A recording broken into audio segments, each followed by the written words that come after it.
Akhirnya tuh nggak ada tagihan. Nah sampai itu tuh ada tuh kata tinggi. Ada tapi tuh ada nih. Sangat tapi ya selalu jangan itu dari pulang. Aku itu tuh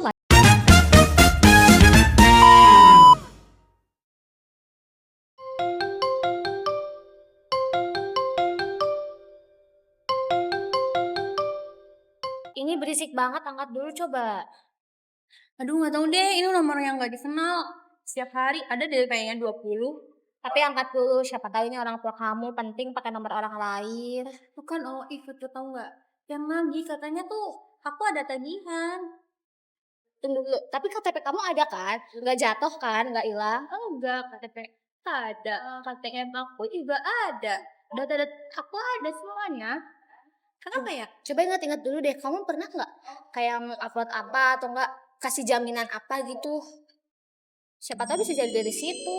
Nggak ada sih. Aku bentar deh. Waktu kita Agustusan kan aku sewa kostum adat. Itu kan online ya, karena harganya tuh mahal banget. Jadi si pengelolanya tuh minta aku buat upload KTP. Bisa jadi dari situ sih. Emang ngaruh? Kan itu cuma upload KTP doang, foto doang. Kan bisa jadi foto itu dipakai jaminan sama orang sewanya. Dan ketika kamu sudah selesai ngembaliin bajunya, data itu masih kesimpan di sistemnya. Loh, berarti udah lama banget dong. Berarti banyak juga ya yang dia jadiin pinjol kalau kayak gitu. Kemungkinan iya. Terus gimana data-data aku?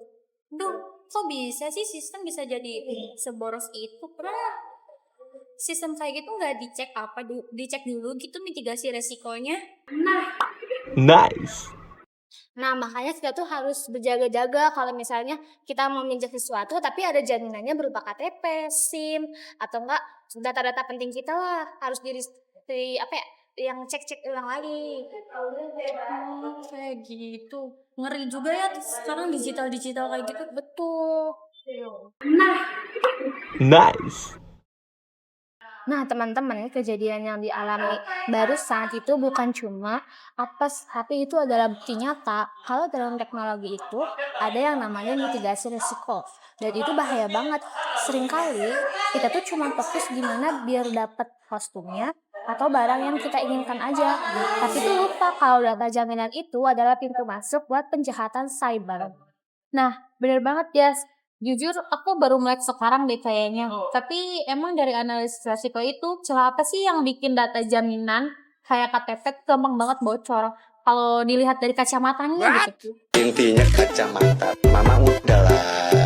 Intinya kacamata, mama udah. Nah, jadi menurut pandangan aku, kalau sistem manual itu punya risiko inherent atau risiko bawaan yang merah banget. Bayangin, KTP cuma difoto, disimpan di galeri HP admin atau diupload ke server yang nggak diproteksi. Itu level bahayanya itu di angka 20, skalanya itu tertinggi dalam metrik penilaian risiko. Ih, ngeri banget ya. Berarti kalau menurut kamu apa sih cara supaya sistem itu nggak ngerugiin banyak orang gitu?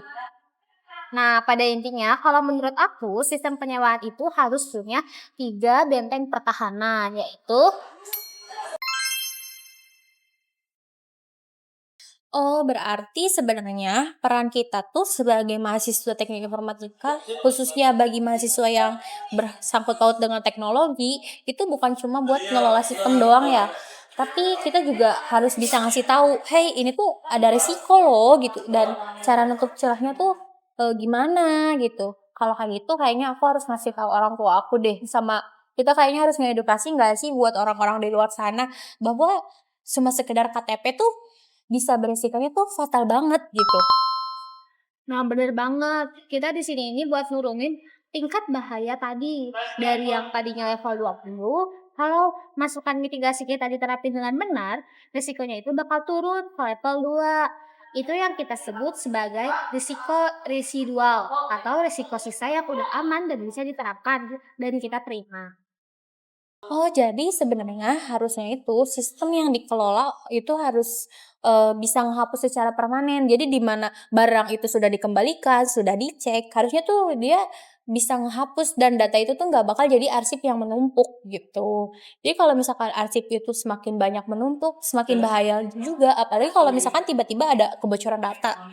Belum lagi kalau misalkan ada hal-hal yang tidak diinginkan, misalkan, ada kemalingan yang di mana itu bisa diakses gitu. Benar banget, karena mitigasi resiko itu bukan soal bikin teknologi yang sempurna doang, tapi soal gimana kita mencegah kemungkinan terburuk selama itu benar-benar kejadian seperti yang kamu alami tadi. Mmm. Nah, ternyata tuh hal kayak gitu tuh dalam banget ya setelah kita telusuri. Kayak kejadiannya sepele, tapi itu tuh sering kali berulang dan terlihat nggak ada solusinya gitu. Benar benar benar. Semoga sih dari masukan kita hari ini, terus dari analisis-analisis kita, dan kita sebagai mahasiswa teknik informatika ke depannya kita bisa bikin sistem yang lebih aman gitu ya. Bukan cuma buat pengelola, tapi buat penggunanya juga gitu. Betul guys.